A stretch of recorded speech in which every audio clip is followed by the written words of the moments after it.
S ನಮಸ್ತೆ ಎಲ್ಲರಿಗೂ.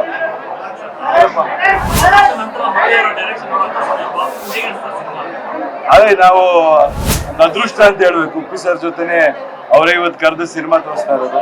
ಯಾಕಂದ್ರೆ ಅವ್ರಿಗೆ ಬೆಳಿಗ್ಗೆ ಫೋನ್ ಮಾಡಿದಾಗಲೂ ಅದೇ ಹೇಳಿದ್ರು, ನಾವು ಚಿಕ್ಕ ಹುಡುಗರೆಲ್ಲ ಅವ್ರು ಸಿನಿಮಾ ನೋಡ್ಕೊಂಡು ಎಂಜಾಯ್ ಮಾಡ್ಕೊಂಡು ಸಿನಿಮಾಗೆ ಬರಬೇಕು ಅಂತ ಬಂದಂಥವ್ರು. ಸೊ ವೆರಿ ಹ್ಯಾಪಿ ಅವ್ರ ಜೊತೆನೇ ಇವತ್ತು ಕೂತು ಸಿನಿಮಾ ನೋಡೋವಂಥ ಒಂದು ಅದೃಷ್ಟ ಸಿಕ್ಕಿದೆ. ಆ್ಯಂಡ್ ಏನು ಹೇಳಿ ಅವ್ರ ಬಗ್ಗೆ, ಅವ್ರ ಮನಸ್ಸಲ್ಲಿ ಏನು ನಡೀತಾ ಇದೆ ಸಿಂಬಾಲಿಕ್ ಆಗಿ ಎಲ್ಲ ಹೇಳಕ್ ಕೊಟ್ಟಿದ್ದಾರೆ. And as usual Uppi sir picture ಅಂದ್ರೆ ಸ್ಟ್ರೈಟ್ ಆಗಿ ಯಾವ್ದು ಇರಲ್ಲ, ಅದ್ರಲ್ಲಿ ತುಂಬಾ ಡೀಪ್ ಅರ್ಥಗಳಿರುತ್ತೆ. ಸಮಾಜದಲ್ಲಿ ನಡೀತಿರೋ ವಿಷಯಗಳಾಗ್ಬೋದು, ಕಥೆನೇ ಸರಿನೋ ತಪ್ಪು ಅನ್ನೋ ಒಂದು ಪ್ರಶ್ನೆನ ಹುಟ್ಟಾಕಿದ್ದಾರೆ. ಯಾವಾಗ್ಲೂ ಅವರು ಹೊಸದಾಗೇನೋ ಒಂದು ಮಾಡ್ತಾ ಇರ್ತಾರಲ್ಲ, ಸೊ ಈ ಕಥೆ ಅನ್ನೋದ್ರಿಂದನೇ ಎಲ್ಲ ಕಾಂಪ್ಲಿಕೇಶನ್ ಶುರು ಆಗಿದೆ ಅನ್ನೋ ತರ ಪ್ರಾಜೆಕ್ಟ್ ಮಾಡಿದ್ದಾರೆ. ನಿರ್ಮಾಪಕರಿಗೆ ಒಳ್ಳೇದಾಗ್ಲಿ. ಅಂಡ್ ಆಸ್ ಯೂಶುವಲ್ ಎಲ್ಲರೂ ತುಂಬಾ ಚೆನ್ನಾಗಿ, ಶಂಕರ್ ಅವರಾಗ್ಬೋದು, ಸಾಧು ತುಂಬಾ ಜನ ಟೆಕ್ನಿಷಿಯನ್ಸ್ಗಳು ಒಳ್ಳೆ ಕೆಲಸ ಮಾಡಿದ್ದಾರೆ. ವಿಜುವಲ್ ಕ್ವಾಲಿಟಿ ಬೇರೆ ಇದೆ. So as usual Uppi sir ಅಭಿಮಾನಿಗಳಿಗೆ ಅವ್ರ ತಲೆಗೆ ತುಂಬಾ ಕೆಲಸ ಕೊಟ್ಟಿದ್ದಾರೆ. ಒಳ್ಳೇದಾಗ್ಲಿ, all the best. Thank you.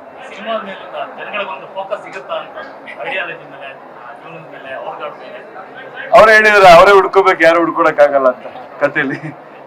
So ನಿಮ್ಮ ಇದನ್ನ ನೀವೇ ಹುಡ್ಕೋಬೇಕು ಅನ್ನೋದನ್ನೇ ಅವ್ರು ಅದ್ರಲ್ಲಿ ಹೇಳಕ್ ಹೊರಟಿದ್ದಾರೆ. ನಾನು ಅನ್ಕೊಂಡಿದ್ದೀನಿ, ಉಪ್ಪಿ ಸರ್ನಿ ಕೇಳ್ಬೇಕು ನೀವು.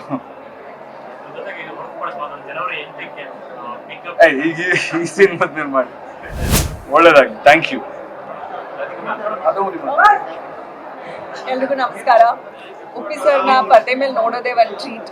ಅದರಲ್ಲೂ ಅವ್ರ ಡಿರೆಕ್ಷನ್ ಇಷ್ಟು ವರ್ಷದ ನಂತರ ಅಂದರೆ it is a double treat. ತುಂಬ ಯಶೋರ್ ಹೇಳ್ದಂಗೆ ಈಸ್ ವೆರಿ ಇಂಟೆಲಿಜೆಂಟ್ಲಿ ಈ ಫಿಲ್ಮ್ ಮಾಡಿದ್ದಾರೆ. ಆ್ಯಂಡ್ ಎಲ್ಲ ಪಾತ್ರಗಳು ತುಂಬ ಚೆನ್ನಾಗಿ ಮೂಡ್ ಬಂದಿದೆ.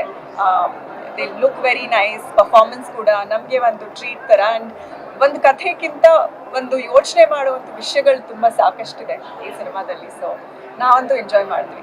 And good luck to every one.